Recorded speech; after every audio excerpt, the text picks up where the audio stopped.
So what is electric flux? Electric flux is actually defined as the electric field passing through a surface. So let's say these are the electric field lines that we have here. So there are three types of surface that I'm going to go into. First of all, perpendicular, and this is at an angle, and this is parallel to it. So these areas are actually theoretical areas. They are infinitely small. Okay, and now for the area, we're gonna take the normal, and this normal, and there will be an angle in between them both. So actually, electric flux has two formulas, either with or without cos theta, because electric flux is actually the product of the normal and also the electric field.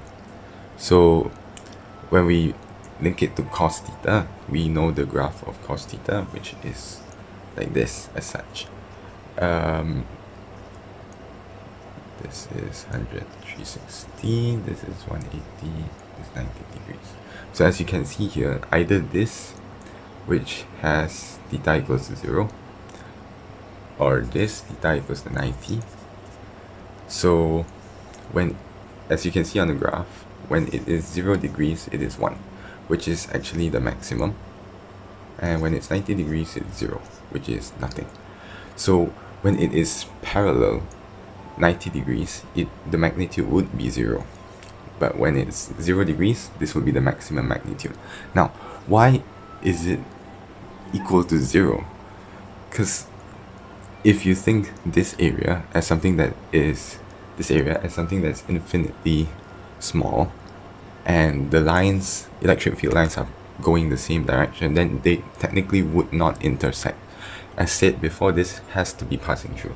So technically intersecting would be a main part of it. Right, now we're gonna extract this to here. This is your area. Then this is your electric field lines. Let's imagine there is only one electric field line going through this area. So assuming that this is one electric field line, and let's say at this point it has electric potential of 10 volts. So this would represent, let's say, 1 centimeter squared, one electric field line, and this has an area of 100. So the total electric flux technically would be 10 multiplied by 100, which is 1000.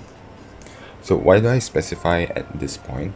Because as we know, for a charge, if we have electric field lines going out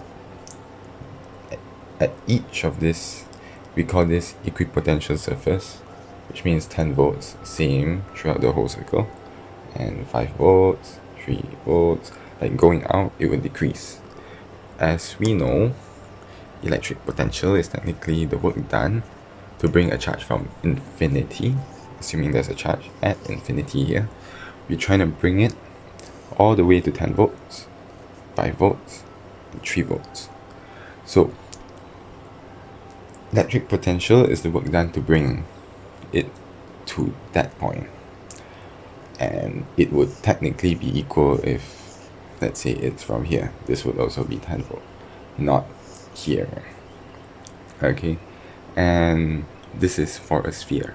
Now for a plate, it would be equipotential here, 10 volt, 5 volts, as such. So, yeah. So I specified at this point because for each of the electric field lines going through this, at this point, they will have the same potential, electric potential. Hence why we take it to multiply to get the electric flux. Okay, now why not we use electric potential instead of electric field? Why is it not QA or BA? Let's focus on BA. Why is electric flux equals to EA? And why is it not equals to BA if here we are calculating technically the electric potential? Now, It's actually the work done to bring a charge from infinity to a certain point r. But this, what we're looking for, what electric flux is defined as, is technically a property of an area. So we are trying to find the property of an area, not trying to bring a charge from a certain point to a certain point. So this would be more suited if it's electric field. But as we know, there's also electric field technically is equal to Q over 4 pi epsilon naught r squared. So if r is constant, epsilon naught is also constant. Wouldn't that just mean that it's Q? Well, technically they are all caused by Q, the charge Q. But this charge Q creates the electric field, which is technically these two are directly proportional.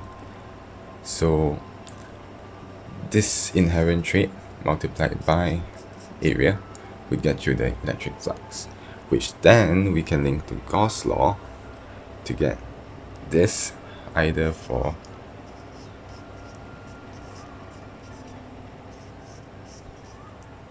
two different diagrams in which we relate it with charge density.